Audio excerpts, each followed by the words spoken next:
नमस्कार साथियों, मैं मनीष मेवाल आप सभी का आपके अपने चैनल में तहे दिल से स्वागत और अभिनंदन करता हूं। मैं उम्मीद करता हूं कि आप सभी शानदार, जबरदस्त और जिंदाबाद होंगे और आप सभी की कक्षा 11 की जो तैयारियां हैं वो बिल्कुल धमाकेदार चल रही होंगी। और इन्हीं धमाकेदार तैयारियों को और भी धांसू बनाने के लिए आज हम लोग पढ़ने जा रहे हैं कक्षा 11 की अर्थशास्त्र में भारतीय अर्थव्यवस्था के विकास की किताब का अध्याय 8 पर्यावरण और धान्य विकास। हम किसकी बात कर रहे हैं? पर्यावरण और धान्य विकास की बात कर रहे हैं और आज है उसका लेक्चर नंबर 2। चलिए आज क्या पढ़ेंगे गुरुजी? आज हम लोग बात करेंगे भारत की पर्यावरण स्थिति की। किसकी बात करेंगे? भारत की पर्यावरण स्थिति की। चलिए शुरू करते हैं आज के लेक्चर को। भारत की पर्यावरण स्थिति, इन्वायरमेंट कंडीशन ऑफ इंडिया या इन्वायरमेंटल कंडीशन इन इंडिया। देखिए, अब पर्यावरण क्या होता है ये हम लोगों ने लास्ट लेक्चर में जान लिया था। पर्यावरण के कार्य क्या हैं वो हम लोगों ने लास्ट लेक्चर में जान लिए थे। इस चैप्टर में हम क्या क्या पढ़ने वाले हैं वो हम लोगों ने लास्ट लेक्चर में जान लिया था। ठीक है, तो हम जो बात कर रहे हैं वो कर रहे हैं पर्यावरण और धान्य विकास की। और इस अध्याय को 3 भागों में बांटा गया है बच्चों। पहला जो भाग है वो ये बताता है कि पर्यावरण क्या होता है और उसके कार्य क्या है, जो कि हम लोग लेक्चर 1 में पढ़ चुके हैं। दूसरा बताया जाएगा कि भारत में जो पर्यावरण की स्थिति है उसके बारे में, जो कि हम आज के लेक्चर में कवर करेंगे। और तीसरा जो पार्ट जो बांटा गया है इस चैप्टर में वो है धान्य विकास का, कि किस प्रकार से ऐसा विकास किया जा सकता है, किस प्रकार से ऐसा आर्थिक विकास देश का किया जा सकता है जिससे कि जो हमारा पर्यावरण है, जो हमारी प्रकृति है, जो हमारे संसाधन है, उस संसाधनों को, पर्यावरण को बिना नुकसान पहुंचाए और आने वाली पीढ़ी के लिए हम संसाधन छोड़ करके जाए, इस प्रकार का विकास जो होता है उसको धारणीय या सतत पोषणीय विकास कहा जाता है। तो वो कैसे किया जा सकता है वो हम लोग नेक्स्ट लेक्चर में जानेंगे। तो क्या गुरुजी 3 लेक्चर के साथ ये चैप्टर पूरा खत्म हो जाएगा? नहीं, अभी जो धारणीय विकास है वो काफी बड़ा चलेगा, वो 2-1 लेक्चर में जाएगा। उसके अलावा जो बॉक्सेस में दे रखा है वो बॉक्सेस वाले टॉपिक भी हम पढ़ेंगे, जैसे ग्लोबल वार्मिंग हो गया, ओजोन लेयर का जो होल है उसके बारे में, इन पर हम बड़ी विस्तार से विस्तृत में चर्चा करेंगे। परंतु आज जो हम लोगों को पढ़ना है वो पढ़ना है कि भारत की पर्यावरण स्थिति के बारे में जानना है। तो चलिए शुरू करते हैं। भूमि की उच्च गुणवत्ता, सैकड़ों नदियों व उपनदियों, हरे भरे वन, भूमि के सतह के नीचे बहुतायत में उपलब्ध खनिज पदार्थ, हिंद महासागर का विस्तृत क्षेत्र, पहाड़ों की श्रृंखला आदि के रूप में भारत के पास पर्याप्त प्राकृतिक संसाधन है। अब देखिए, भूमि की उच्च गुणवत्ता। अब जो भारत की जो भूमि है वो कैसी है? हाई क्वालिटी वाली है। मतलब यहाँ की जो भूमि की क्वालिटी है वो बहुत अच्छी है। ठीक है, अच्छी गुणवत्ता वाली भूमि है, उच्च क्वालिटी की जो कहते हैं वो भूमि भारत के पास है। तभी तो कृषि प्रधान देश है, मतलब इतना कृषि का अच्छा खासा उत्पादन करते हैं। सैकड़ों नदियां भारत में है और उपनदियां है, मतलब आप काफी ऐसी बड़ी बड़ी जो नदियां हैं उन नदियों का नाम आप भारत में सुन लेंगे। और उनमें छोटी मोटी जो मिलने वाली जो सरिता है, जो नदियां हैं वो उनका आप नाम सुनेंगे। और भरे पूरे क्या है? वन भूमि है हमारे पास, मतलब काफी वन है। देखिए एक बात बताऊं, भारत की तो स्थिति जो खराब करी है वो यूरोपियंस ने आकर के यहाँ पे करी है। यूरोपियंस यहाँ पर आए, उन्होंने जंगलों को कटवा दिया, यहाँ के संसाधनों का इस्तेमाल कर करके भारत को पूरा खोखला बना करके चले गए। नहीं, भारत की प्राकृतिक संसाधन में भारत समृद्ध हुआ करता था। भारत का जो योगदान था जीडीपी में वो बहुत अच्छा हुआ करता था। तो इसलिए आप देखिए कि भारत की जो जमीन की क्वालिटी है, लैंड की क्वालिटी है वो भी बहुत अच्छी थी। सैकड़ों नदियां भारत में बहती है, कुछ उपनदियां हैं और कुछ हरे भरे जो वन भूमि है। इनकी सतह के नीचे जब आप देखेंगे, ठीक है, इन जंगलों के नीचे आप देखेंगे, पहाड़ों के अंदर आप देखेंगे, आप जो हमारी जमीन है, भूमि है, उसके नीचे देखेंगे तो आपको बहुत आयत में खनिज पदार्थ देखने को मिलेंगे। मतलब बहुत बड़ी मात्रा में आपको खनिज पदार्थ देखने को मिलेंगे। खनिज पदार्थ क्या है? खनिज क्या है? मिनरल्स है, जिसमें धातु और अधातु दोनों आ जाते हैं। धातु क्या होती है? जो मेटल्स जैसे कि सोना, चांदी, लोहा, ये सब कुछ हो गया। अधातु जैसे चूना पत्थर हो गया। ये काफी चीजें आपको भारत की भूमि पर देखने को मिलेगी। हिंद महासागर का विस्तृत क्षेत्र है। अब दक्षिण में क्या है? हिंद महासागर है। देखो, अब जो भारत की लोकेशन है वो बहुत अच्छी जगह लोकेशन है। उत्तर में तो जो भारत के लिए है, प्राकृतिक रूप से भारत सभी तरफ से प्रोटेक्ट है। उत्तर में जो है भारत के क्या है? हिमालय है। मतलब ऊपर की साइड में उत्तर जो है, उत्तर नॉर्थ में क्या है? हिमालय है। दक्षिण में क्या देखने को मिलेगा आपको? इंडियन ओशियन देखने को मिलेगा, हिंद महासागर देखने को मिलेगा। पूरे विश्व में 5 महासागर है और 5 महासागरों में से यही एकमात्र ऐसा महासागर है जिसका नाम किसी देश पर रखा हुआ गया है, और वो नाम है इंडियन ओशियन या हिंद महासागर। इधर की तरफ, अब जैसे ये इंडिया है तो इधर वाला जो तरफ है ये कौन सा है? अरब सागर है। और इधर है बच्चों बंगाल की खाड़ी। क्या है? बंगाल की खाड़ी। अब देखो काफी बार बच्चे क्या कहते हैं कि सर हमें ये याद नहीं रहता कि अरब सागर इधर है या बंगाल की खाड़ी इधर है। चलो अब आपको आसान तरीके से याद दिला देता हूं कि आप सबको पता है कि बंगाल इधर है, लेफ्ट साइड में है बंगाल, ठीक है, जैसे ये पूरा इंडिया है तो बंगाल इधर है, इतना तो सबको याद रहता है, ठीक है। तो बंगाल इधर है तो जिधर बंगाल है उधर बंगाल की खाड़ी है और फिर अपोजिट साइड में अरब सागर आ जाएगा। तो ऊपर हमारे हिमालय है, नीचे हिंद महासागर है, पश्चिम में अरब सागर है और इधर बंगाल की खाड़ी है। तो हिंद महासागर का विस्तृत क्षेत्र है हमारे पास, ठीक है। पहाड़ों की श्रृंखला, अब पहाड़ों की श्रृंखला में हिमालय देख लो, अरावली देख लो, विंध्या देख लो, सतपुरा देख लो, कितने पहाड़ों की श्रृंखला है। अब ये सब आपने कक्षा 9 की ज्योग्राफी में पढ़ा है ना, कक्षा 9 की ज्योग्राफी में आप सब कुछ पढ़ करके आए कि कौन कौन सी पहाड़ों की श्रृंखला भारत में है, कौन कौन सी नहीं है, इन सब के बारे में। भारत के पास पर्याप्त प्राकृतिक संसाधन है, तो इतना सब कुछ के होने के बाद हम ये कहते हैं कि भारत के पास बहुत अच्छी मात्रा में क्या है, प्राकृतिक संसाधन है, नेचुरल जो रिसोर्सेज है वो भारत के पास है। ओके, तो यहाँ पर खनिज पदार्थ भी है, हिंद महासागर का विस्तृत क्षेत्र भी है, पहाड़ों की श्रृंखला भी है। दक्षिण के पठार की काली मिट्टी विशिष्ट रूप से कपास की खेती के लिए उपयुक्त है, इसके कारण ही इस क्षेत्र में कपास उद्योग केंद्रित है। अब जो दक्षिण के पठार है, जिन्हें हम दक्कन के पठार बोलते हैं, क्या बोलते हैं, डेक्कन प्लेट्यू या दक्कन के पठार बोलते हैं। अब देखो काफी बार बच्चों को पर्वत में, जैसे यहाँ पे कहा पहाड़ या पर्वत और पठार में क्या अंतर होता है, ये बात समझिएगा। देखिए बच्चों, पर्वत जो होते हैं, पर्वत वो कुछ यूं होते हैं, यूं होते हैं। पर्वत की क्या एक चोटी होती है बेटा, पर्वत की क्या होती है, एक चोटी होती है, मतलब पीक पॉइंट उसका होता है। और पठार जो होते हैं, पठार कुछ यूं होते हैं, यूं होते हैं, यूं होते हैं, मतलब टेबल वाला शेप आपको जो है वो देखने को मिलेगा किसमें, पठार में। तो पर्वत भी है, पठार भी है। तो जो दक्षिण के पठार है, जिनको डेक्कन प्लेट्यू और दक्कन पठार बोला जाता है, वहां पर काली मिट्टी पाई जाती है। काली मिट्टी कहाँ कहाँ पाई जाएगी, गुजरात में, महाराष्ट्र में, यहाँ पर पाई जाएगी।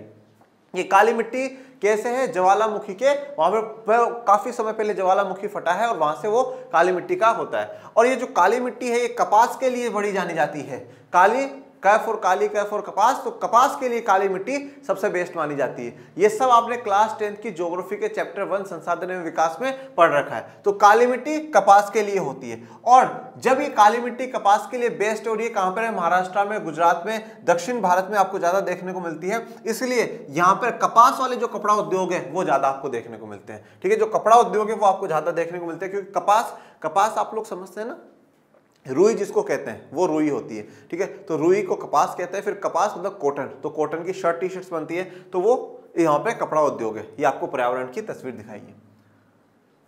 अरब सागर से बंगाल की खाड़ी तक गंगा का मैदान है, जो कि विश्व के अत्यधिक उर्वर क्षेत्रों में से एक है और विश्व में सबसे गहन खेती और घनत्व और जनसंख्या वाला क्षेत्र है। अब देखिएगा, एक एक चीजों को समझते हुए चलिएगा। यहाँ पर अब भी आपको ये बताया जा रहा है कि भारत में किस प्रकार से प्रकृति मेहरबान है। भारत के पास सब कुछ है, भारत के पास बड़े बड़े पर्वत भी है, भारत के पास सैकड़ों नदियां भी हैं, जंगल भी हैं, वन भी हैं, सब कुछ, और उनके नीचे दबा हुआ अपार प्राकृतिक संसाधन, खनिज ये भी है, ठीक है। उसके अलावा काली मिट्टी भी है, कपास के लिए सब कुछ बेस्ट है। अब उसके अलावा देखो, अरब सागर उधर है और बे ऑफ बंगाल या बंगाल की खाड़ी इधर है। अरब सागर से लेकर के बंगाल की खाड़ी तक, ठीक है, मतलब आप यूं देखिएगा, जैसे ये नदी बह रही, गंगा नदी बह रही, तो इसके पास वाला जो इलाका है इसको क्या कहा जाता है, मैदान कहा जाता है। तो अरब सागर से लेकर बंगाल की खाड़ी, मतलब उस एरिया से लेकर के करीबन करीब इतना एरिया तक वो कवर कर रही है। तो गंगा का मैदान है, ये गंगा का मैदान है, मतलब जहां से गंगा बहकर के जा रही है उस वाले इलाके की बात करी जा रही है। अब आप सभी ने कक्षा 10 में एक मिट्टी के बारे में पढ़ा था जिसको हम कहते हैं जलोढ़ मृदा। कौन सी मृदा कहते हैं, जलोढ़ मृदा कहते हैं। जलोढ़ मृदा का मतलब क्या है, जो जल ओढ़ करके आती है, जो जल के साथ जो मृदा मिट्टी आती है उसको जलोढ़ मृदा कहा जाता है। तो अब क्या है, गंगा, ब्रह्मपुत्र ये नदियां हैं, पहाड़ों से बहती हुई आती है, जोर से बहती हुई आती है। जब वो वहां से पत्थर वत्थर ये तोड़ते हुए लाती है, छोटे छोटे उसके कंकर करते करती, फिर मिट्टी बना बना करके अपने साइड में, जैसे यहाँ से नदी बह रही वो साइड में यूं फेंकती हुई जाती है। तो वहां पर क्या होती जाती है, मिट्टी इकट्ठी होती जाती है और वो मिट्टी सबसे ज्यादा उपजाऊ मानी जाती है। जलोढ़ मृदा क्या है, सबसे उपजाऊ मानी जाती है। और ये जलोढ़ मृदा कहाँ मिलती है, उत्तर भारत में मिलती है। उत्तर भारत में क्यों मिलती है, क्योंकि उत्तर भारत में मैदान है, और मैदान किसका है, गंगा का मैदान है, ब्रह्मपुत्र का मैदान है, इनके मैदान है, मतलब यहां से ये नदियां बह करके जा रही है। और इसलिए यहाँ पर सबसे ज्यादा जो उपजाऊ मिट्टी है वो उपजाऊ मिट्टी यहाँ पर मिलती है। ये जो उर्वर क्षेत्र कहा गया है, मतलब जो उपजाऊ क्षेत्र है, दुनिया के सबसे उपजाऊ क्षेत्रों में से एक गंगा का मैदान आता है। और आप ये देखिएगा, जितनी भी सभ्यताएं, जितने भी सिविलाइजेशन दुनिया में बसे हैं वो सब नदियों के पास आकर के बसे, क्योंकि वहां से खेतीबाड़ी हो सकती है। सिंधु घाटी सभ्यता सिंधु नदी के पास बसी, इंडस वैली सिविलाइजेशन को कहते हैं। इंडस रिवर जो है वो किसके पास आकर करके बसी? नदियों के पास आकर करके बसी। कहीं पर भी दुनिया को उठा करके देख ले, सब नदियों के पास आके, क्योंकि नदी के पास वाला जो इलाका होता है वो सबसे उपजाऊ होता है और वहां पर अच्छी खासी खेतीबाड़ी हो सकती है। तो अब यहाँ पर उर्वर जमीन है, उपजाऊ जमीन है, इसलिए गहन खेती होती है, तो खूब खेती यहाँ पर हो सकती है। और घनत्व जनसंख्या वाला क्षेत्र है। घनत्व का मतलब क्या होता है? घनत्व का मतलब होता है बच्चों डेंसिटी। और कौन सी किसकी घनत्व की बात कर रहा है? पॉपुलेशन की बात कर रहा है। तो पॉपुलेशन डेंसिटी, जनसंख्या घनत्व। जनसंख्या तो क्या है कि आपके देश में, हमारे देश में, उस देश में, उस देश में, इस एरिया में, इस जिला में, इस राज्य में कितने लोग रहते हैं, टोटल नंबर ऑफ जो पीपल है उसको जनसंख्या कहेंगे। आज क्या है, हमारे भारत में 140 करोड़ लोग रहते हैं, ये हमारी क्या है? जनसंख्या है। पर जनसंख्या घनत्व क्या कहता है कि 1 किलोमीटर में कितने लोग रहते हैं, कि 1 किलोमीटर में कितने लोग रहते हैं, उसको कहा जाता है पॉपुलेशन डेंसिटी या जनसंख्या घनत्व, कि भाई ये 1 किलोमीटर का एरिया है, इसमें कितने। अब अगर आप जो मेट्रोपॉलिटन सिटी है, जो बड़े शहर हैं जैसे मुंबई, दिल्ली, विशेष करके दिल्ली में, यहाँ पर 1-1 किलोमीटर में हजारों की संख्या में लोग रह रहे हैं, और कुछ एरिया ऐसे हैं जहाँ पर 1-1 किलोमीटर 20-25 लोग रह रहे हैं। तो जनसंख्या घनत्व, अगर जनसंख्या घनत्व ज्यादा है, इसका मतलब यह है कि वहां पर लोग बड़ी संख्या में रह रहे हैं, वहां पर ज्यादा निर्भर है।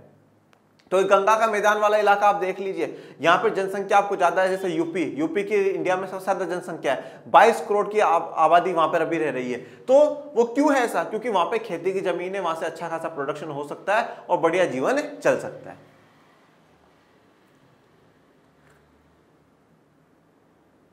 भारतीय वन वैसे तो असमान रूप से वितरित है, फिर भी वे उसकी अधिकांश जनसंख्या को हरियाली और उसके वन्य जीवन को प्राकृतिक आवरण प्रदान करते हैं। तो भारतीय वन वैसे तो असमान रूप से वितरित है। अब जो भारतीय वन है, ठीक है, जो वन, ये वनों के बारे में भी आपने क्लास 9th की ज्योग्राफी में पढ़ रखा है। तो ये जो भारत में जो वन है वो असमान रूप से वितरित है, कि भाई कहीं पर तो बहुत ज्यादा जंगल है और कहीं पर बहुत बिल्कुल भी जंगल नहीं है। तो असमान रूप से वितरण है। समान रूप से वितरण होने का मतलब क्या है? बराबर बांट देना, ठीक है, सबको बराबर, भाई इतना यहाँ पर, इतना यहाँ पर, इतना यहाँ पर। असमान का क्या होता है? इनइक्वल है। जैसे फॉर एग्जांपल आज किसी पिता के 4 पुत्र हैं, उन्होंने सबको क्या करा? 25-25 रुपए दे दिए, तो ये तो क्या हो गया? समान वितरण हो गया। किसी को 30, किसी को 20, किसी को 40, किसी को 20, इस प्रकार से बांटा, ये असमान वितरण हो गया। तो इसी प्रकार से जो भारतीय वन है वो कहीं बहुत ज्यादा है और कहीं बहुत कम है, परंतु फिर भी जो अधिकांश जनसंख्या है उसको हरियाली देते हैं, ठीक है। अब जो जंगल है वो सबको हरियाली देने का काम करते हैं, और उन जंगलों में जो वन्य जीवन रह रहा है, मतलब जैसे कि जानवर हो गए, सूक्ष्म जीव हो गए, कोई पशु हो गया, जो भी वहां रह रहा है, उनको प्राकृतिक आवरण प्रदान करता है। आवरण का मतलब क्या होता है? कवर प्रदान करता है, नेचुरल कवर उनको दे रहा है, ठीक, नेचुरली उनके लिए बिल्कुल, मतलब पेड़ों के बीच में वो रह रहे हैं, वहां उनको सब कुछ मिल भी रहा है, उनके लिए बिल्कुल सेफ जोन वो कहते हैं, वो है प्राकृतिक आवरण, नेचुरल कवर उनको मिला है। ये तस्वीर आपको बंगाल की खाड़ी के लिए दर्शाई गई है। यहाँ पे देश में लौह अयस्क, कोयला और प्राकृतिक गैस के भारी भंडार है। भारत में ही विश्व के समस्त लौह अयस्क भंडार का 8% उपलब्ध है। अब लौह अयस्क आयरन ओर, ठीक है, लो आयरन ओर क्या है बच्चों? आयरन ओर एक प्रकार से आप कह सकते हो कच्चा पदार्थ है। फिर इस आयरन ओर में से लोहा निकलते हैं, ठीक है, और फिर वहां से स्टील का ये बनना होता है। ये लौह अयस्क, ये जो खनिज वाला है, ये भी आपने कक्षा 10 में पढ़ रखा है। देखिए ये इकोनॉमिक्स के टॉपिक नहीं है। वैसे मैंने हमेशा कहा है कि सोशल साइंस के चारों जो सब्जेक्ट है वो एक दूसरे से जुड़े हुए हैं, इंटरलिंक्ड होते हैं, अलग अलग नहीं है, ठीक है। तो यहाँ पर अगर आप अर्थशास्त्र में बात कर रहे हो, अर्थशास्त्र का मतलब यह है कि देश के आर्थिक विकास की आप बात करोगे, और देश के आर्थिक विकास में संसाधनों का बड़ा महत्वपूर्ण रोल होता है, और संसाधन जो टॉपिक है वो ज्योग्राफी का है। परंतु जब आर्थिक विकास की बात करो तो संसाधन पढ़ना पड़ता है, तो इसलिए सब कुछ जुड़ा हुआ है। तो लौह अयस्क पर आपने क्लास 10th में पढ़ लिया था। कोयला हो गया, प्राकृतिक गैस हो गया, इनके भारी भंडार आज हमारे देश में हमें देखने को मिलते हैं। भारत में विश्व के समस्त लौह अयस्क भंडार, मतलब पूरी दुनिया में जितना लौह अयस्क है उसका 8% तो सिर्फ और सिर्फ भारत में उपलब्ध है। मतलब जितना भी है उसका 8% तो भारत में उपलब्ध है। ये अच्छा खासा अमाउंट आज हमारे पास है। हमारे देश के विभिन्न भागों में बॉक्साइट देखने को मिलेगा। तांबा, क्रोमेट, हीरा, सोना, सीसा, भूरा कोयला, मैंगनीज, जिंक, यूरेनियम इत्यादि भी मिलते हैं। तो हमारे देश के अलग अलग भागों में आपको अलग अलग प्रकार के जो खनिज है वो देखने को मिलते हैं और इन सभी के बारे में हमने जो क्लास 10th में जब खनिज तथा ऊर्जा संसाधन वाला टॉपिक पढ़ा था तब आपको क्लियर कर रखा है। देखिए इतना ज्यादा डीप में भी नहीं जाना है कि नहीं बॉक्साइट, तांबा, क्रोमेट, हीरा, सोना कैसे निकलते हैं क्या नहीं है, बस एक थोड़ा सा एग्जाम्पल के तौर पर आपको उसको देख लेना है। लेकिन भारत में विकास गतिविधियों के फलस्वरूप उसके सीमित प्राकृतिक संसाधनों पर दबाव पड़ रहा है। इसके साथ साथ मानव स्वास्थ्य और सुख समृद्धि पर भी उसका असर पड़ रहा है। अब देखिए जो संसाधन होते हैं, जो रिसोर्सेज होते हैं हमारे पास, वो क्या होते हैं, लिमिटेड होते हैं, सीमित होते हैं बेटा। और जो हमारी इच्छा है, ठीक है, वो इच्छा हमारी क्या है, असीमित है। जैसे कि मैं आज आपको एक उदाहरण दूं, आज आपके पापा ने आपको ये बोला कि बेटा ये 500 रुपए लो, महीने में चाहे जो भी खर्चा है इन 500 रुपए से करना है, इन 500 से 1 रुपए भी हम आपको ऊपर नहीं देंगे। अब ये क्या हुआ कि 500 रुपए आपके लिए क्या हो गया, एक प्रकार से संसाधन सीमित हो गए, 500 से ज्यादा नहीं। 500 पे जो करना है ऊपर आपकी इच्छा है तो बहुत है, मैं ये भी ले लूं, ये भी कर लूं, किताब भी खरीद लूं, दोस्त का बर्थडे है उसको भी दे दूं, साइकिल भी ठीक करवा लूं, 100 काम आपके पास होंगे, आपकी इच्छाएं बहुत है पर संसाधन जो है वो सीमित है। और जब अगर आप अपनी इच्छाओं को पूरा करने की कोशिश करोगे तो संसाधनों पे दबाव पड़ेगा, मतलब संसाधन खत्म होना शुरू हो जाएंगे। उसी प्रकार से यहाँ पे बातों को समझिएगा। भारत में विकास की गतिविधियों के कारण अब भारत लगातार निरंतर विकास कर रहा है, प्रगति की ओर अग्रसर हो रहा है, जो कि बहुत अच्छी बात है, ठीक है। परंतु हम हमेशा ये ऐसा कहते हैं कि जो विकास हो वो कैसा होना चाहिए, धारणीय विकास होना चाहिए, सतत पोषणीय विकास होना चाहिए, सस्टेनेबल डेवलपमेंट होना चाहिए। अब विकास गतिविधियां हो रही हैं तो इसके कारण जो हमारे पास प्राकृतिक संसाधन है जो कि सीमित है, लिमिटेड है, अब उन पे क्या पड़ रहा है, दबाव बढ़ रहा है, ठीक है, मतलब धीरे धीरे वो खत्म होते जा रहे हैं। अब हम बहुत कुछ करना चाहते हैं पर संसाधन जो है वो लिमिटेड है।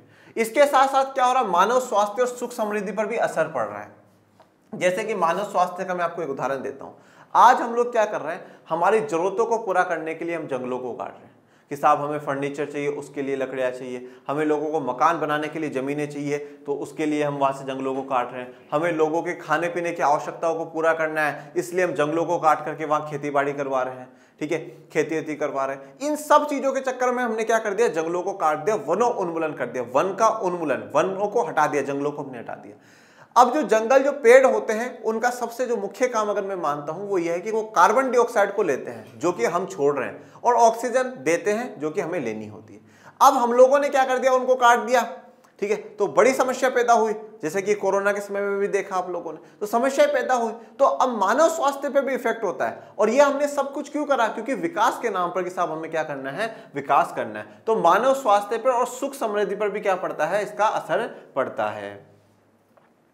भारत के पर्यावरण को दो तरफ खतरा है। देखिए दो तरफ खतरा है भारत के पर्यावरण को, एक तो गरीबी के कारण पर्यावरण का अपक्षय और दूसरा खतरा साधन संपन्नता और तेजी से बढ़ते हुए औद्योगिक क्षेत्र के प्रदूषण। तो देखिए दो तरफ का खतरा है भारत के पर्यावरण को, एक तो क्या है, गरीबी के कारण पर्यावरण का अपक्षय, मतलब क्या हो रहा है, जो पर्यावरण है उसका नुकसान होता जा रहा है लगातार, उसका क्या नुकसान, गरीबी के कारण। क्यों, क्योंकि भाई गरीबी है तो वहां पे कुछ ना कुछ विकास की गतिविधियां करनी, और विकास की गतिविधियों के लिए क्या करना पड़ रहा है, पर्यावरण को नुकसान पहुंचाना पड़ रहा है। दूसरा साधन संपन्नता और तेजी से बढ़ते हुए औद्योगिक क्षेत्र। अब लगातार क्या है, औद्योगिक क्षेत्र बढ़ रहे हैं, इंडस्ट्रियल सेक्टर बढ़ रहे हैं। अब जहां पे औद्योगिक क्षेत्र का मतलब क्या है कि वहां पे उद्योग लग रहे हैं, वहां पे फैक्ट्रियां खुल रही है, नई नई मशीनें आ रही हैं। अब उससे क्या हो रहा है, वो अलग अलग प्रकार के प्रदूषण कर रही है, भूमि प्रदूषण वो कर रहे हैं, वायु प्रदूषण वो कर रहे हैं, जल प्रदूषण वो कर रहे हैं। प्रदूषण का टॉपिक आप बचपन से पढ़ते हुए आ रहे हो, तो वो प्रदूषण फैला रहे हैं सारी जगह। अब उस प्रदूषण से भी हमारा जो पर्यावरण है वो दूषित हो रहा है। आज आप देखते हैं कि जो काफी नदियां हैं वो क्या हो चुकी हैं, प्रदूषित हो चुकी हैं। आज हर प्रकार का जो कूड़ा कचरा जो आपको देखने को मिलता है, इससे हमारी भूमियां प्रदूषित हो चुकी है, हवा प्रदूषित हो चुकी है। आज हम हवा भी जो है वो भी फ्रेश नहीं ले रहे, ठीक है ना। तो ये चिंता का विषय तो है जो है, पर ये हमें खुद पर गिल्ट जो महसूस कराने वाली बात होती है ना, कि हमें खुद पर श्रम करनी चाहिए, वो वाला मुद्दा भी है। क्यों, क्योंकि आज हमने ऐसी स्थिति बना दी कि हम लोग फ्रेश एयर भी नहीं ले पा रहे हैं। जैसे आपने कभी देखा हो कि कोई व्यक्ति जैसे जो पेड़ होता है उसकी इसी डाल पे बैठा है और उसी डाल को काट रहा है, तो आप क्या बोलोगे, अरे कितना बेवकूफ आदमी है, जिस टहनी पर बैठा है उसी को काट रहा है, ठीक है ना। बोलोगे ना कि भाई जैसे मान लो आज मैं इस टहनी पर बैठ करके इसी को काटना शुरू कर दो, आप बोलो अरे सर क्या पागलों वाला काम कर रहे हो, जिस पे बैठे उसी को काट रहे हो। तो फिर ये बात हम क्यों नहीं सोच रहे कि जो हमारा जीवन है, ये पर्यावरण हमारा जीवन है, ये हमारी लाइफ है, फिर हम इसको क्यों खराब कर रहे हैं, क्यों इसको बर्बाद कर रहे हैं। भारत की अत्यधिक गंभीर पर्यावरण समस्याओं में वायु प्रदूषण, दूषित जल, मृदा क्षरण, वन्य कटाव और वन्य जीवन की विलुप्ति है। देखिए अब भारत की जो गंभीर पर्यावरण समस्या है उनमें क्या क्या है, वायु प्रदूषण, हवा का प्रदूषण हो रहा है बच्चों। आज हवा बिल्कुल भी हम लोग फ्रेश जो एयर होता है ना, वो फ्रेश एयर भी हम लोग नहीं ले पा रहे। विशेष करके अगर आप देखें दिल्ली में देखें खूब भयंकर वाला प्रदूषण होता है। फिर तो वो कभी अगर बीच में बारिश हो जाती है तो वो थोड़ा सा ठीक ठाक होता है, नहीं तो वायु प्रदूषण कितना हो चुका है। आज फ्रेश एयर भी नहीं है लोगों के पास। दूषित जल, आज जल भी क्या है, बिल्कुल भी साफ नहीं। आज अगर हमारे कहीं पर भी कोई तालाब होता है, कोई और कुछ जगह होती है, तो हम क्या करते हैं, वहां पर कुछ भी डाल देते हैं। हमने जल को खराब कर दिया, दूषित कर दिया, बेकार कर दिया। मृदा क्षरण, मृदा क्षरण का मतलब क्या है, जो हमारी मृदा है वो खराब हो चुकी है, मृदा की जो क्वालिटी है वो गिरना, मृदा का गुणवत्ता जो है वो गिर जाना, ठीक है। मृदा खराब हमारी जो होती जा रही है, सोइल जो है वो भी खराब होती जा रही है। वन्य कटाव, वन्य कटाव मतलब जो जंगल है हम उनको काटते जा रहे हैं, ठीक है। वनो उन्मूलन, वन्य कटाव हम कर रहे हैं। वन्य जीवन की विलुप्ति, अब देखिए क्या हो रहा है, वन्य कटाव, ये सारी चीजें थोड़ा बहुत लिंक करिएगा, इन दोनों तीनों को आप लिंक करिए। सबसे पहले जैसे वन्य कटाव, आज हम लोगों ने जंगल काटा, जंगल काटते गए, अब जैसे थोड़े पेड़ काटे, अब पहली बात तो क्या है, जैसे जैसे आप पेड़ काटते जाओगे ना, तो वहां से जो मिट्टी है ना, वो मिट्टी वहां पे रुकेगी नहीं। देखो जनरली जो फिनोमिना कहता है, फिलोसफी कहती है, वो ये कहती है कि मिट्टी हवा के साथ उड़ करके भी जाएगी और पानी के साथ बह करके भी जाएगी, सीधी सी बात है। वहां जाएगी तो फिर वो और नहीं बन जाएगी, सीधा सा मुद्दा है। परंतु जब क्या होता है, कहीं पे पेड़ होता है, तो पेड़ क्या है, मिट्टी को पकड़ करके रखता है। हवा चलेगी, हल्की फुल्की उड़ करके चली जाएगी, ज्यादा नहीं जाएगी। पानी का तेज भाव आए, थोड़ी बहुत चली जाएगी, पर सारी नहीं जाएगी। पर अब ये जो जड़ें हैं, जड़ों ने मिट्टी को पकड़ रखा है, पर जैसे हमने इस पेड़ को उठा करके बाहर फेंका, मतलब उस पेड़ को काट दिया, अब वहां वो सिर्फ और सिर्फ क्या है, मिट्टी रह गई। वो मिट्टी क्या हो गई, अब अकेली पड़ गई। और अब जैसे ही तेज पानी आएगा तो वो सारे की सारी मिट्टी एक साथ चली जाएगी। तेज हवा चलेगी तो सारी की सारी मिट्टी एक साथ चली जाएगी। ये बिल्कुल एक वैसा उदाहरण है, जैसे मान लो कि आज छोटा बच्चा है और उसको माँ ने पकड़ रखा है, माँ ने पकड़ रखा है तो उसको कोई समस्या नहीं होगी। परंतु अगर आज माँ उसको छोड़ दे तो वो एक साथ नीचे गिर भी सकता है, कुछ भी उसको हो सकता है। तो अब वहां से जब वो मिट्टी सारी की सारी हट जाएगी तो वो वहां से मिट्टी खराब हो गई, ठीक है। मिट्टी हट गई वहां से, फिर वो जमीन जमीन बची। तो ये क्या हुआ, अब वन के कटाव से मृदा क्षरण, मृदा हटती जा रही है, खराब होती, वहां से निकल गई वहां से। और अब जब वहां पे पेड़ पौधे नहीं है, मिट्टी नहीं है, आज एक बात बताइए, आज किसी व्यक्ति को जब घर से निकाल दिया जाता है, ठीक है, वहां के घर खाली करा दिए जाएंगे, तो फिर वहां पे वो रहने वाले बचेंगे नहीं ना, वो तो सारे चले गए वहां से। अगर घर खाली करा दिया मतलब घरों में कोई है ही नहीं, तो मतलब ये जो वन्य जीव जो जंगलों में रहा करते थे, हमने इनके घर छीन लिए। अब जब इनके घर छीन लिए तो अब उनका दूसरी जगह मन नहीं लगा होगा, बेचारे लिप्त हो गए, गायब हो गए, चले गए वो कहीं। इनमें से प्रमुख क्या क्या है, भूमि अपक्षय। भूमि अपक्षय मतलब भूमि निम्नीकरण, भूमि का क्वालिटी खराब होना, कक्षा 10 याद करिए, ठीक है। भूमि का खराब होना, जो लैंड है वो खराब होती जा रही है। जैविक विविधता की हानि, जैविक विविधता का मतलब क्या होता है, बायोडाइवर्सिटी। बायोडाइवर्सिटी, बायोडाइवर्सिटी क्या होता है, डाइवर्सिटी या विविधता का मतलब क्या होता है, हमारे पास किसी भी चीज की वैरायटी होना, ऑप्शंस हमारे पास बहुत सारे होना, इसको हम क्या कहते हैं, विविधता कहते हैं। जैव विविधता का मतलब क्या है कि हमारे पास पेड़ पौधों में और पशुओं में क्या है, विविधता है, वैरायटीज है। अलग अलग प्रजाति के पशु, अलग अलग प्रजाति के सूक्ष्म जीव, अलग अलग प्रजाति के अलग अलग प्रकार के हमारे पास फूल हैं, फल हैं, ये सब कुछ है। ये सब कहां पर है, जंगलों में है। और ये जंगलों को क्या करते जा रहे हैं, हम काटते जा रहे हैं। तो इससे क्या हो रहा है, जो जैव विविधता है उसकी हानि हो रही है, वो कम होता जा रहा है। शहरी क्षेत्रों में वाहन प्रदूषण से उत्पन्न वायु प्रदूषण। अब देखो, अगर वायु प्रदूषण में सबसे बड़ा जो रोल है ना, वो किसका है, वाहनों का है। जो हम व्हीकल्स हम लोग यूज करते हैं ना, उन व्हीकल्स का है। वैसे समय के साथ सीएनजी जैसे व्हीकल्स आए हैं, इलेक्ट्रिक व्हीकल्स अब आ रहे हैं धीरे धीरे, परंतु अब भी वाहन प्रदूषण का एक बड़ा योगदान है वायु प्रदूषण में। हम लोग फिर भी कभी भी ऐसा नहीं सोचते कि नहीं चलो भाई अभी आज एक दिन हम वाहन यूज नहीं करेंगे, हम दूसरा यूज कर लेंगे। एक तो हमारी जो फिलोसफी रहती है वो ये रहती है कि मेरे एक के करने से क्या हो जाएगा, मेरे एक के करने से क्या हो जाएगा। देखिए हमेशा बात ध्यान रखिएगा, शुरुआत जो करता है वो एक ही करता है, और जिस एक ने शुरुआत कर दी ना, आने वाली पता नहीं अनगिनत पीढ़ियां उसकी जय जयकार करती है। तो शुरुआत करने की इच्छा है तो बिल्कुल करनी चाहिए, ये नहीं सोचना चाहिए कि दूसरा करेगा तभी हम लोग करेंगे। इसके अलावा ताजे पानी का प्रबंधन, आज ताजे पानी जो शुद्ध पानी होता है उसका प्रबंधन करना एक बड़ा चैलेंज हो जाता है। ठोस अपशिष्ट प्रबंधन। अब देखिए अपशिष्ट का मतलब क्या होता है, जो वेस्ट मटेरियल होता है, और ठोस का मतलब जो सॉलिड, ऐसा वेस्ट जो सॉलिड है मतलब ठोस है। देखो आपको 3 स्टेट आपने पढ़ रखी है, एक होता है ठोस वाला, एक होता है तरल पदार्थ जैसे उसमें लिक्विड आ जाता है, जैसे पानी हो गया, ये सब कुछ लिक्विड है, और एक होता है गैस वाला।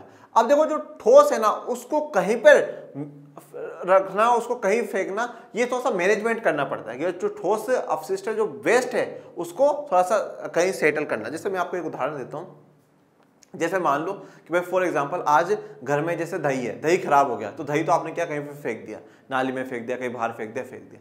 पर जैसे मान लो कूलर खराब हो गया, पर कूलर को ये थोड़ी सड़क पे ले जाके फेंक दोगे, नहीं फेंक सकते। घर में कोई अच्छी सी जगह ढूंढोगे, रखोगे उसको, उसमें बड़ी जगह चाहिए। तो उसी प्रकार से अगर कोई चीज वेस्ट है, जो ठोस है, तो उसका प्रबंधन करना भी तो जरूरी है। भारत में भूमि का अपक्षय विभिन्न मात्रा और रूपों में हुआ है, जो कि मुख्य रूप से अस्थिर प्रयोग और अनुपयुक्त प्रबंधन कार्य प्रणाली का परिणाम है। तो भारत में जो भूमि का अपक्षय हुआ है, जो नुकसान हुआ है, वो अलग अलग मात्रा में हुआ और अलग अलग रूपों में हुआ है। इसका मुख्य रूप क्या है, अस्थिर प्रयोग। ठीक है, हमने अस्थिर प्रयोग करा है, मतलब एक स्थिर रूप से प्रयोग भी उसका नहीं करा, और अनुपयुक्त, और उस पर कोई प्रबंधन भी नहीं करा। कहीं पर एक ही जो फसल है वो बार बार लगाई जा रही है, कहीं एक का ही हम बहुत यूज कर रहे हैं, किसी का कर ही नहीं रहे, तो प्रबंधन जो है, मैनेजमेंट जो है ना, वो सही नहीं है। देखिए मैनेजमेंट कहीं पर भी आप चले जाइएगा, उसका मैं बिल्कुल क्लियर हम लोगों को करना है। जो मैनेजमेंट है ना, उस मैनेजमेंट को हम लोग बिल्कुल क्लियर करेंगे। तो प्रबंधन या जो मैनेजमेंट है वो लाइफ में हर जगह इंपॉर्टेंट होता है, चाहे आप पर्यावरण की बात कर लीजिए, जीवन की बात कर लीजिए, हर जगह जरूरी है। भूमि के अपक्षय के लिए उत्तरदायी कुछ प्रमुख कारण हैं। चलो तो अब बात करते हैं कि जो भूमि का अपक्षय है या जो भूमि खराब हो रही है, उसके लिए कौन कौन से कारण हैं। सबसे पहला, वन विनाश के फलस्वरूप वनस्पति की हानि। हम वनों का क्या कर रहे हैं, विनाश कर रहे हैं, हम जंगलों को काटते जा रहे हैं। ठीक है, हम जंगलों को हटाते जा रहे हैं। क्यों हटा रहे हैं, क्योंकि हमें वहां पर जमीन चाहिए मकान बनाने के लिए, हमें जमीन चाहिए खेतीबाड़ी करने के लिए, हम लोगों को घरों में बेहतर फर्नीचर चाहिए, हमें ये चाहिए वो चाहिए। इन सब के लिए हम क्या करते जा रहे हैं, वनों का विनाश करते जा रहे हैं। और जब पेड़ पौधे कटते जा रहे हैं तो वो वनस्पति की हानि। वनस्पति की हानि का मतलब क्या है, जो पेड़ पौधे हैं उनसे जो भी फल पदार्थ जो भी हमें मिल रहा है वो हमारा नुकसान हो रहा है। अधारणीय जलाओ लकड़ी और चारे का निष्कर्षण। देखिए निष्कर्षण का मतलब क्या होता है, एक्सट्रैक्शन, निकालना। तो हम क्या कर रहे हैं कि जलाने के लिए लकड़ियां ले रहे हैं, चारे के लिए जो पदार्थ ले रहे हैं वो सब कुछ, खेती बाड़ी के लिए हमें जमीन की आवश्यकता होती है। वन भूमि का अतिक्रमण हो रहा है। काफी ऐसी जगह है जहां पे जो फॉरेस्ट लैंड होती है, ठीक है, जो जंगल की जमीन होती है, उस पर अतिक्रमण कर लिया जाता है। अतिक्रमण का मतलब क्या होता है, लोग वहां बस जाते हैं, वहां सेटलमेंट हो जाता है। तो जंगल की जमीन को किसने कवर कर लिया है, लोगों ने कवर कर लिया है। वन भूमि का अतिक्रमण। अतिक्रमण का मतलब यह होता है कि थोड़ा आगे हो जाना। जैसे आपने बहुत सी बार देखा होगा सड़कों पे जो ठेले लगाए रखते हैं, वो भी एक अतिक्रमण के रोक रखा है ऐसा। तो इसी प्रकार से काफी जगह जो वन भूमि की होती है वहां पे लोग क्या है, रहने लग जाते हैं, मकान बना लेते हैं। वनों में आग और अत्यधिक चराई। देखिए अब वनों में आग भी लग जाती है, तो इसके कारण भी हमारा जो वन है वो भूमि जो है वो खराब हो जाती है। अत्यधिक चराई, ठीक है, मतलब जो ज्यादा जो जानवर होते हैं उनको चराने के लिए ले जाया जाता है, तो उसके कारण भी होता है। देखो अब चराने के लिए भी ले जाया जाता है तो भी वही सीन है। कैसे, जब जानवर जोर से वहां से घास वास खींचता है, तो वहां से जो मिट्टी की जड़ों को घास ने पकड़ रखा था, अब वो ढीले हो गए है मिट्टी, और वो वहां से बेकर करके जाने लग जाएगी। भू संरक्षण हेतु समुचित उपायों का न अपनाया जाना भी है। देखिए भू संरक्षण मतलब अब हम क्या कर रहे हैं, भू अपक्षय की बात करें कि भूमि को जो नुकसान हुआ है वो। भू संरक्षण मतलब भूमि को बचाने के लिए, जमीन को बचाने के लिए जो समुचित उपायों को अपनाया जाना चाहिए था, ठीक है, वो भी हम लोगों ने नहीं अपनाया। अगर वो अपनाते तो शायद ये प्रॉब्लम्स ना होती। इसके अलावा अनुचित फसल चक्र, जो फसल का चक्र है वो भी अनुचित है, सही नहीं है। कृषि रसायन का अनुचित प्रयोग, जैसे रासायनिक खाद और कीटनाशक। और हमने क्या करा है, कृषि में रसायनों का जो प्रयोग करा है वो अनुचित करा है, सही नहीं है। हमने रासायनिक जो केमिकल फर्टिलाइजर्स होते हैं, कीटनाशक होते हैं, फर्टिलाइजर्स का मतलब क्या होता है, खाद होती है।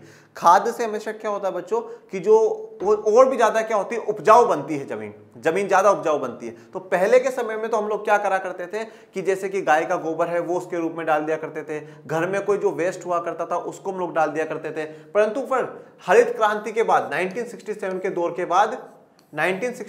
दौर के बाद हम जब हरित क्रांति लेकर के आते हैं, तब से क्या है, रसायन केमिकल फर्टिलाइजर्स आ जाते हैं, और केमिकल फर्टिलाइजर्स और कीटनाशक के कारण जो जमीन है वो बंजर होती जा रही है, खराब होती जा रही है। सिंचाई व्यवस्था का नियोजन तथा अविवेकपूर्ण प्रबंधन। अब सिंचाई व्यवस्था का भी क्या करना चाहिए, नियोजन करना चाहिए, पूरी प्लानिंग करनी चाहिए, कहां कितना पानी जाना चाहिए, कहां कितना नहीं। और ये अविवेकपूर्ण हमने क्या कर रखा है, प्रबंधन कर रखा है, मैनेजमेंट है वो सोच समझ करके नहीं कर रखा।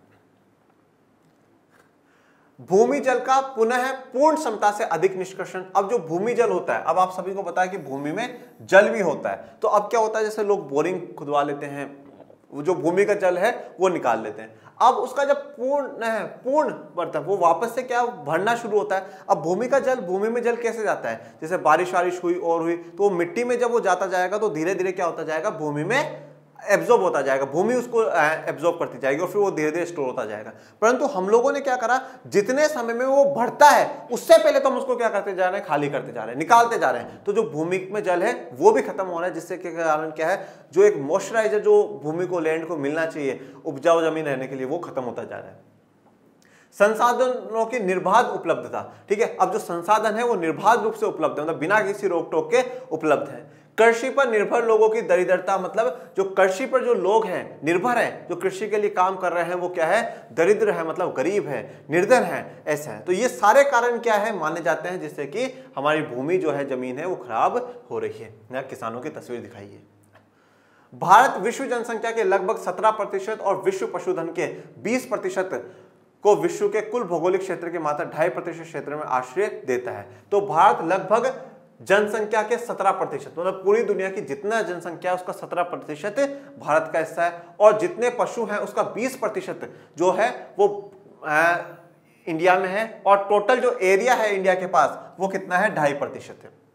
मतलब पूरे विश्व की 17% जनसंख्या और पशुओं की 20% संख्या सिर्फ और सिर्फ पूरी दुनिया के 2.5% एरिया पर रह रही है, निवास कर रही है। आश्रय देने का मतलब उनको स्थान दे रखा है, रहने के लिए जगह दे रखी है। जनसंख्या और पशुधन का अधिक घनत्व और वानिकी, कृषि, चराई, मानव बस्तियां और उद्योगों के प्रतिस्पर्धी उपयोगों से देश के निश्चित भू संसाधनों पर भारी दबाव पड़ता है। अब जनसंख्या और पशुधन का अधिक घनत्व का मतलब 1 किलोमीटर में ज्यादा से ज्यादा लोग रह रहे हैं। वानिकी, कृषि, चराई, मानव बस्तियां और उद्योग। अब क्या है, जो जमीन है उसके बहुत सारे उपयोग हो गए, अब बहुत सारे उपयोग हो गए। जमीन पर हमें जंगल भी लगाना है, जमीन पर हम लोगों को खेतीबाड़ी भी करनी है, जमीन पर हम लोगों को मकान भी बनाने हैं, जमीन पर हम लोगों को उद्योग भी लगाने हैं, जमीन पर बड़े बड़े मॉल, बड़ी बड़ी फैक्ट्रियां भी खोलनी है। तो जो भूमि है वो बहुउपयोगी हो चुकी है, एक ही जो चीज के बहुत सारे उपयोग हो गए। जैसे कि दूध के होते हैं, दूध पीने के भी काम आता है, चाय बनाने, कॉफी बनाने, मिठाई बनाने, मावा बनाने, पनीर बनाने, तो दूध के बहुत सारे काम हो जाते हैं। अब पर दूध क्या है, काम उसके बहुत सारे हैं, पर वो है तो लिमिटेड, आप कुछ ही कर सकते हो। तो इसी प्रकार से क्या है कि हमारे पास जो भूमि है वो सीमित है, पर जो काम है वो बहुत सारे हैं। तो उपयोग से देश के निश्चित भू संसाधनों पर भारी दबाव पड़ता ही है। देश में प्रति व्यक्ति जंगल भूमि केवल 0.06 हेक्टेयर है, जबकि बुनियादी आवश्यकताओं की पूर्ति के लिए यह संख्या 0.47 हेक्टेयर होनी चाहिए। अब प्रति व्यक्ति, देश में हर व्यक्ति के हिसाब से जो जंगल भूमि है वो कितनी है, 0.06 है, और होनी कितनी चाहिए, 0.47 हेक्टेयर होनी चाहिए। देखो मतलब अभी भी 0.41 हेक्टेयर जो है वो कम है। परिणाम स्वरूप वनों की कटाई स्वीकार्य सीमा से लगभग 15 मिलियन क्यूबिक मीटर अधिक है। तो इसलिए वनों की जो कटाई करी जा रही है वो 15 मिलियन क्यूबिक मीटर अधिक करी जा रही है। ये जंगल दिखाए हैं। मृदा क्षरण के अनुमान ये दर्शाते हैं कि पूरे देश में एक वर्ष में भूमि का क्षरण 5.3 बिलियन टन प्रतिशत की दर से हो रहा है, और इससे देश को प्रत्येक वर्ष 0.8 million ton nitrogen, 1.8 million ton phosphorus और 26.3 मिलियन टन पोटेशियम का नुकसान होता है। मृदा क्षरण मतलब जो मृदा का नुकसान हो रहा है, मृदा अपरदन, मृदा क्षरण, मृदा का नुकसान होना, ठीक है, मतलब मृदा अपनी जगह से, जो मृदा क्या होती है, मिट्टी होती है, तो वो मिट्टी खराब होती जा रही है, उसकी क्वालिटी खराब हो रही है, वो एक जगह से दूसरी जगह जाती जा रही है, वो खराब हो रही है। तो उसके अनुसार ये दर्शाया गया है कि एक वर्ष में भूमि का जो क्षरण हो रहा है, जो भूमि खराब हो रही है, वो 5 मिलियन टन प्रतिशत हो रही है। इससे देश में प्रत्येक वर्ष 0.8 मिलियन नाइट्रोजन जो है वो खत्म हो जाएगा, फास्फोरस इतना खत्म हो जाएगा, और पोटेशियम का इतना नुकसान हमें होगा। भारत सरकार के अनुसार प्रत्येक वर्ष भूमि क्षय से 5.8 मिलियन टन से 8.4 मिलियन टन पोषक तत्वों की क्षति होती है। और भारत सरकार के अगर डेटा देखें तो हर साल जो हमें भूमि का जितना नुकसान हो रहा है, उस नुकसान के अनुसार 5.8 से 8.4 मिलियन टन जो पोषक तत्व है उनकी हमें क्षति हो रही है, नुकसान हमें भारत को हो रहा है। भारत में शहरी इलाकों में वायु प्रदूषण बहुत है, जिसमें वाहनों का सर्वाधिक योगदान है। तो भारत में जो शहरी इलाके हैं, जहां पे शहर है, वहां पे क्या है, वायु प्रदूषण बहुत ज्यादा है। और वायु प्रदूषण क्यों है? क्योंकि वहां पर वाहन है, वहां पर जो व्हीकल्स है उनका सबसे ज्यादा योगदान है। तो ये जो वायु प्रदूषण हो रहा है, इस वायु प्रदूषण में जो सबसे बड़ा योगदान है वो किसका है? व्हीकल्स का है, वाहनों का है। इसलिए देखिए, अब कुछ नियमों में सरकार को और नियम जोड़ने चाहिए। एक तो क्या कर दिया, आजकल माता पिता ने 15 साल का बच्चा हुआ, 16 साल का हुआ, 14 साल का बच्चा हुआ, उसको स्कूटी दिला दी, मोटरसाइकिल दिला दी। मैं ये कहता हूं कि कम से कम ये रूल ही होना चाहिए कि भैया स्कूल में तो बच्चों को जो जाना है वो साइकिल से ही जाना है। स्कूल में तो 12th तक तो पढ़ना तो साइकिल से ही जाना है। तो एक तो पर्यावरण की सेफ्टी, एक शरीर का शरीर जो है वो फिट रहेगा। हाँ, या कुछ ज्यादा ही दूर रहते ही है तो उसमें आप ये केस करते हो कि पब्लिक ट्रांसपोर्ट लगा दिया जाए, जैसे कि ऑटो हो, बस हो, ये फिर भी ठीक है। क्योंकि भाई जहां पर 20 जने एक साथ मोटरसाइकिल भगाए, उनका अलग अलग धुआं निकले उन मोटरसाइकिलों का, उससे अच्छा है कि 20 जने एक वेन में या बस में बैठ करके चले, तो वो ज्यादा बेहतर है। तो इस प्रकार के नियम थोड़े हो तो बेहतर है। कुछ अन्य क्षेत्रों में उद्योगों के भारी जमाव और थर्मल पावर संयंत्रों के कारण वायु प्रदूषण होता है। और कई जगह हम देखते हैं काफी उद्योग होते हैं, थर्मल पावर प्लांट होते हैं, इन सब के कारण भी क्या है, वायु प्रदूषण होता है। ये आपको पावर प्लांट की तस्वीर दिखाई, देखिए किस प्रकार से धुआं छोड़ता जा रहा है। वाहन उत्सर्जन चिंता का प्रमुख कारण है, क्योंकि ये धरातल पर वायु प्रदूषण का स्रोत है और आम जनता पर अधिकतम प्रभाव डालता है। ये जो वाहन के द्वारा जो ये वायु प्रदूषित करी जा रही है, ये बड़ा चिंता का कारण है। क्यों? क्योंकि धरातल पर वायु प्रदूषण का सबसे बड़ा स्रोत है। सबसे ज्यादा अगर वायु प्रदूषण हो रहा है तो इन वाहनों के द्वारा ही हो रहा है, और आम जनता पर, पब्लिक पर क्या है, अधिकतम प्रभाव डालता है, बहुत ज्यादा प्रभाव डालता है। और देखिए, दुख थोड़ा सा इस बात का भी होता है, वाहन चलाता कौन है? अमीर व्यक्ति चलाता है। प्रदूषण करता कौन है? अमीर व्यक्ति करता है। और इसका प्रभाव वैसे सब पर होता है, पर सबसे ज्यादा प्रभाव होता है वो बेचारा गरीब व्यक्ति पर होता है। मतलब ये तो वो वाली बात हो गई, करा किसी ने और भरा किसी ने। क्योंकि अब गरीब व्यक्ति को कोई बीमारी, रोग लग जाता है तो बेचारा उसका इतने पैसे भी नहीं होते कि वो इलाज कराए। तो इसलिए हमें सबकी सोचनी चाहिए ना कि भाई सबका किस प्रकार से भला हो सकता है। मोटर वाहनों की संख्या 1951 के 3 लाख से बढ़कर 2019 में 30 करोड़ हो गई। 2016 में व्यक्तिगत परिवहन वाहन केवल 2 पहिया वाहन और कार संख्या कुल पंजीकृत वाहनों का 85% थी। देखिए बच्चों सुनिए, 1951 में भारत में टोटल 3 लाख वाहन थे। कितने वाहन थे? 3 लाख वाहन थे। 2019 में आज जो वाहनों की संख्या 30 करोड़ है बेटा। कितनी है? 30 करोड़। तो हमने 29 करोड़ 97 लाख वाहन बढ़ चुके हैं। 29 करोड़ 97 लाख आज वाहन बढ़ चुके हैं। और 2016 में व्यक्तिगत परिवहन अगर हम लोग देखें तो वाहन केवल 2 पहिया वाहन और कार, ये टोटल जो पंजीकृत वाहन है उसका 85% है। ठीक है, तो 85 इतना वाहन हम दिखा रहे हैं। और ये भाई देखें किस प्रकार से धुआं ही धुआं होता जा रहा है। इस तरह कुल वायु प्रदूषण बोझ में उल्लेखनीय योगदान करते हैं। तो ये जो कुल वायु प्रदूषण में है तो काफी बड़ा योगदान दे रहे हैं वायु प्रदूषण में है। भारत विश्व का 10वां सर्वाधिक औद्योगिक देश है, लेकिन इसके कारण से अनचाहे और अप्रत्याशित परिणाम जैसे अनियोजित शहरीकरण, प्रदूषण और दुर्घटनाओं का जोखिम जुड़े हुए हैं। अब भारत विश्व का 10वां सबसे सर्वाधिक औद्योगिक देश है, मतलब जहां पे ज्यादा से ज्यादा उद्योग है, तो 10वें नंबर पे इस कैटेगरी में इंडिया आता है। पर फिर भी अनचाहे, जो कि ना चाहता हो भारत, और अप्रत्याशित, जो डायरेक्टली नहीं पर किसी न किसी रूप में वो परिणाम हमें देखने को मिलते हैं, जैसे अनियोजित शहरीकरण। मतलब जो शहर बन रहे हैं वो अब कोई प्लानिंग के साथ नहीं बने, लोगों ने बसना शुरू करा, धीरे धीरे 2 दुकानें खुली और खुली, और फिर वो धीरे धीरे शहर बनना शुरू हो गए, जो कि क्या हो रहा है, कहीं पर भी जमीन को रोक करके शुरू हो जाते हैं। प्रदूषण हो रहा है, दुर्घटनाओं का जोखिम भी हमें गाड़ियों के कारण देखना पड़ता है।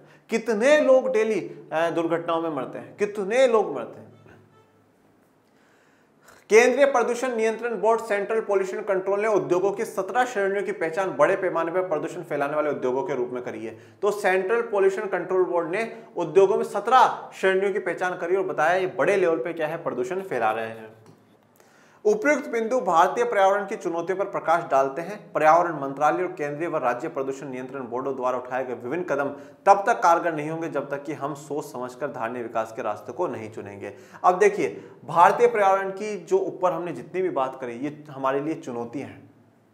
ठीक है, कि हमारी भूमि का खराब होना, मृदा का खराब होना, ठीक है, वायु का खराब होना, ये अब हमारे लिए चुनौतियां हैं। और भारत की सरकार, राज्यों की सरकार, भारत का केंद्रीय प्रदूषण नियंत्रण बोर्ड, राज्य के प्रदूषण नियंत्रण बोर्ड, ये चाहे कितने भी प्रयास कर ले, पर जब तक हम लोग सोच समझ करके धारणीय विकास के रास्ते पर नहीं चलेंगे ना, तब तक कुछ भी नहीं हो सकता। जैसे कि मैं आपको एक उदाहरण देता हूं बच्चों, एक बात मुझे बताइएगा, जैसे एक माँ है, ठीक है, माँ अपने बच्चों को खाना खिलाती है, ले बेटा ये ले बेटा आज तेरे लिए मीठा बना है ये खा ले बेटा तेरे लिए आज ये बना है ये खा ले। अब बताओ जो खाना खाएगा फायदा किसको मिलेगा? बच्चे को मिलेगा ना, उसकी हेल्थ बनेगी, अच्छा रहेगा। परंतु उसके खाने से माँ खुश हो जाती है, ठीक है, माँ खुश होती है कि हाँ भाई बहुत अच्छा कर रहा है, ठीक है। उसी प्रकार से जैसे गुरु होता है, गुरु आपको रास्ता बता सकता है, ये करो वो करो ऐसा करो। अगर आप उस रास्ते पे चलोगे ना तो सफल है, तो आपके गुरु मदद करेगा। और नहीं जाते उनके विपरीत जाते हो तो फिर तो कुछ भी करो। आज मैं आपको बोलूं बेटा पढ़ाई करो, नहीं पढ़ते हो तो भाई पढ़ोगे तो बहुत अच्छी बात है, नहीं पढ़ोगे तो कोई बात नहीं। तो अब इसी प्रकार से चाहे सरकार कितने ही प्रयास लगा ले, केंद्रीय प्रदूषण राज्य प्रदूषण बोर्ड कितने ही प्रयास लगा ले, पर जब तक जो सही पथ है, जो सही रास्ता है, उस पर हम नहीं चलेंगे, हम का मतलब पूरी दुनिया का हर एक एक व्यक्ति नहीं चलेगा, भारत का एक एक व्यक्ति नहीं चलेगा, तब तक नुकसान हमें देखने ही पड़ेंगे। और वो रास्ता, वो पथ कौन सा है? धारणीय विकास का पथ है, जहां पर ऐसा विकास करना है जो बिना पर्यावरण को नुकसान पहुंचाए विकास हो, जहां पर आने वाली पीढ़ियों की ध्यान रखी जाए और आज का विकास करा जाए, वही धारणीय विकास कहलाएगा। भावी पीढ़ियों के भविष्य की दृष्टि के लिए किया गया विकास ही चिर स्थायी होगा। तो भावी पीढ़ियां जो हैं उनके भविष्य को ध्यान में रखते हुए जो विकास करा जाए वही चिर स्थायी होगा, मतलब लंबे समय तक वही रहेगा। बिना भावी पीढ़ी की चिंता किए अपने वर्तमान जीवन स्तर को बढ़ाने के लिए किए विकास कार्य संसाधनों तथा पर्यावरण का अपक्षय इस गति से करेंगे जिससे पर्यावरण संबंधी तथा आर्थिक संकट दोनों पैदा हो सकते हैं। और अगर हमने भावी पीढ़ी की बिना चिंता करे, अगर हमने भावी पीढ़ी की बिना चिंता करे लगातार आज विकास करते गए तो वो विकास पर्यावरण रूप में, आर्थिक रूप में, सामाजिक रूप में, सभी रूप में संकट ही पैदा करेंगे। संकट के अलावा और कुछ भी वहां सॉल्यूशन नहीं होगा। तो इसलिए धारणीय विकास को अपनाना चाहिए, सतत पोषणीय विकास, धारणीय विकास अपनाना चाहिए। मैं एक छोटा सा आपको और उदाहरण देता हूं क्यों जरूरी है धारणीय विकास। आज जैसे मान लीजिए कि किसी के दादाजी हैं, बहुत कर्जा छोड़ गए, उस कर्जे को चुकाते चुकाते बेचारे पिताजी की भी हालत खराब हो गई। अब पिताजी के चुकाने के बाद पिताजी भी चलेगा, आज वो है वो भी चुकाता चुकाता बिल्कुल ढीला हो चुका है, पर कर्जा नहीं उतर रहा। तो यही बात यहां पर है, अगर हम आज सब कुछ खत्म करके चले जाएंगे तो आने वाली पीढ़ियां क्या करेगी? तो इसलिए जिस प्रकार से दादाजी को सोचना चाहिए साहब मेरा बेटा कैसे उतारेगा, पर सोचते हैं ना नहीं यार इतना कर्जा कर लिया, मैं चला गया तो फिर आने वाले कैसे उतारेंगे।